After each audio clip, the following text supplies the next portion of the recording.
The friends you have right now likely exist only at your current income level. That statement feels cold, even insulting. By the end of this, you'll understand the invisible social physics that prove it's true. This is the mechanism that sorts us into tribes based on our bank accounts, operating silently, whether we want it to or not. And chances are, this process is already happening in your life, and you're mistaking it for something else entirely. It begins with something small, an invitation. You got a promotion, a new client, a small windfall. You feel good. You want to celebrate. You suggest a restaurant, one that's a little nicer than your usual spot. It's a $40 per person place instead of a $20 one.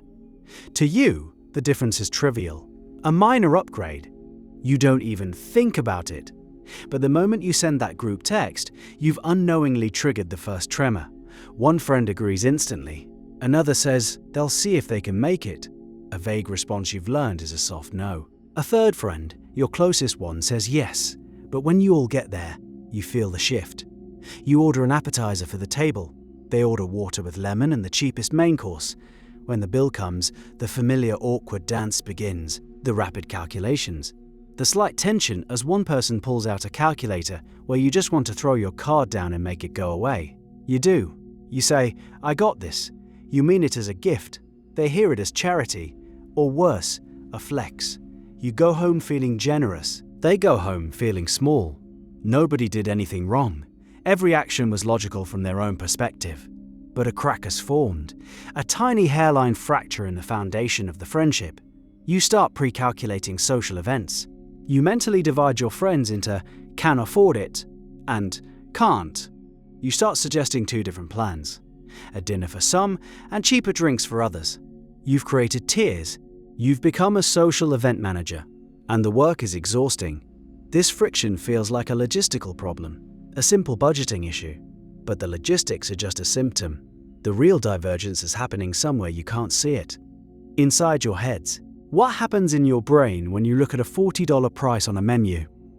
For you, it might register as a good steak. Your brain processes the information and moves on. For your friend living paycheck to paycheck, that same $40 stimulus triggers a cascade of involuntary calculations.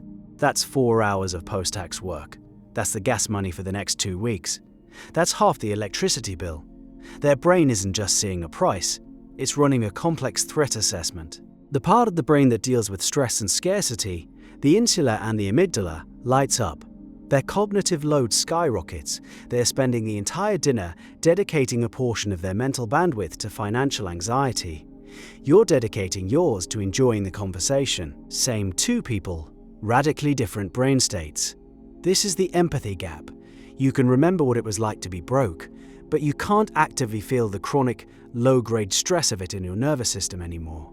They can't imagine the casual freedom of your financial world. You're both speaking the same language, but your brains are operating on different software. Theirs is optimized for survival and efficiency. Yours is beginning to optimize for experience and fulfillment. You talk about a problem at work. To you, it's an annoying project. To them, any work problem is a potential threat to their livelihood. You mention wanting to take a vacation. Your brain sees possibility and excitement. Theirs sees a mountain of expenses and logistical hurdles that feels insurmountable. The shared reality you once inhabited has begun to split into two parallel universes. You're still sitting at the same table, but you're experiencing two completely different nights. And this neurological gap is the engine for the next more powerful stage of separation. This divergence begins to accelerate through a process of normalization.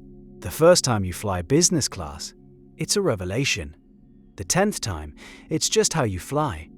Your baseline for what constitutes a normal experience quietly shifts upwards. A weekend trip that was once a major annual event becomes a casual last-minute decision.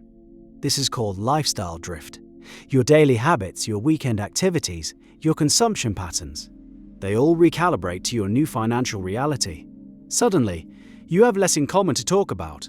Your friend is describing their battle with the landlord over a broken faucet. You just spent the weekend debating which contractor to hire for a 5-figure kitchen renovation. There is no judgment from either side, but there's a palpable lack of connection.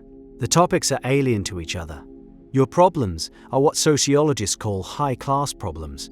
They sound like complaints to someone with actual problems. You start meeting new people who inhabit your new reality. Colleagues at your level, people from your expensive gym or hobby group. The conversations are frictionless. They understand the acronyms you use. They've been to the same cities. They wrestle with the same kinds of decisions, like optimizing a portfolio or choosing a private school. You share a problem with an old friend, and you get a blank stare, or worse, a lecture about how lucky you are. You share the same problem with a new acquaintance, and you get genuine understanding and useful advice. Your social brain, like water, follows the path of least resistance. It craves the efficiency of shared context. It's exhausting to have to constantly translate your life for people who don't understand it. So, you slowly, unconsciously, begin to drift toward the people who require no translation. The old friendships are maintained with increasingly effortful scheduled phone calls. The new ones are nurtured effortlessly through shared daily experience. The drift feels passive, but soon, it's compounded by a much more active and painful force. Your success, even when you handle it with perfect grace, can feel like a personal critique of your friends' lives. Your new car in their driveway is a silent testament to the promotion they didn't get.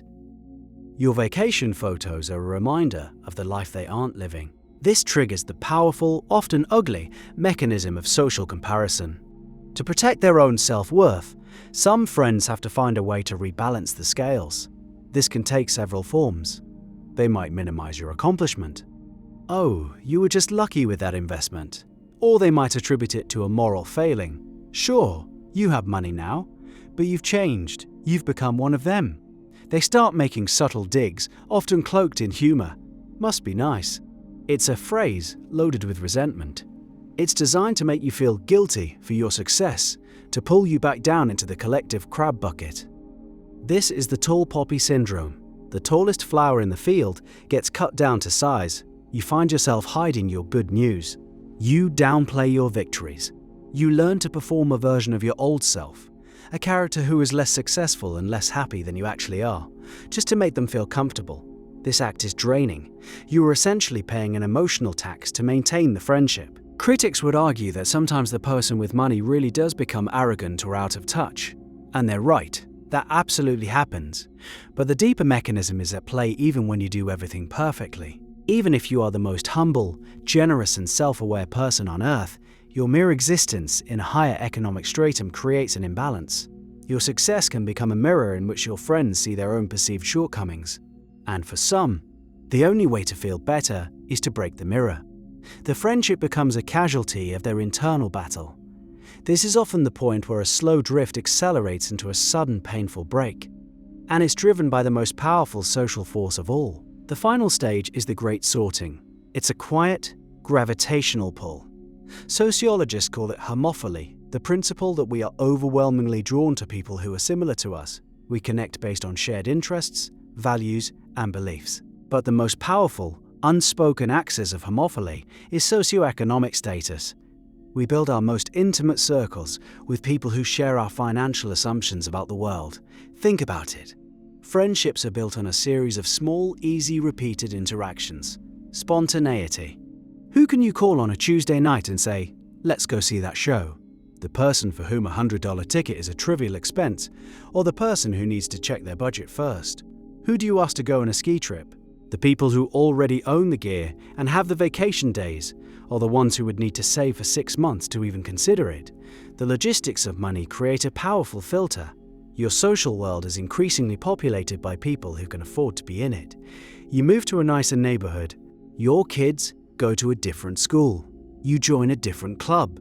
Your environment starts doing the sorting for you. You are swimming in a different pond, and you naturally befriend the other fish in that pond. This is a profoundly uncomfortable truth.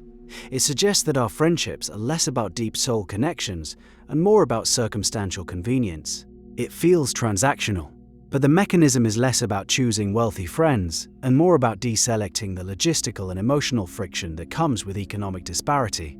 We are all, to some degree, cognitive misers. Our brains are built to conserve energy. And maintaining cross-class friendships in a world of rising inequality requires a huge amount of energy. Conscious, deliberate, often unreciprocated energy. The old circle withers away. The phone calls become less frequent. The "we should get together soon" messages hang in the air, unanswered for weeks. There is no single moment of breakup. There is only a slow, silent fade to black. A relationship that dies of 1,000 tiny logistical cuts and 1,000,000 unspoken resentments. It's a quiet, private grief. The brutal irony is that the foundation of your old friendships was likely a shared circumstance, a shared struggle. You bonded over crappy apartments, terrible jobs, and the dream of a better life. You were comrades in arms. When you made it, you left the battlefield. The war is over for you, but it's still raging for them. The context that held the friendship together has dissolved. You don't lose friends because you have money. You lose the shared reality that made the friendship effortless. Money is the catalyst, the agent of change that reveals the underlying structures of our social lives. It removes the container, and you get to see what was truly holding things together: genuine affection or the simple glue of shared circumstances. Often, it's an inseparable mix of both. You are now left with a choice. You can fight the gravitational pull. You can be the one to always accommodate, to always pay, to always manage the emotional and logistical labor of bridging two different worlds. It is possible. It requires immense effort and a deep, unconditional love. Or you can surrender to the sorting. You can build a new life with new people who share your new reality and accept that some connections are only meant to last for a season. There is no right answer. There is only the orbit you choose and the one you leave behind.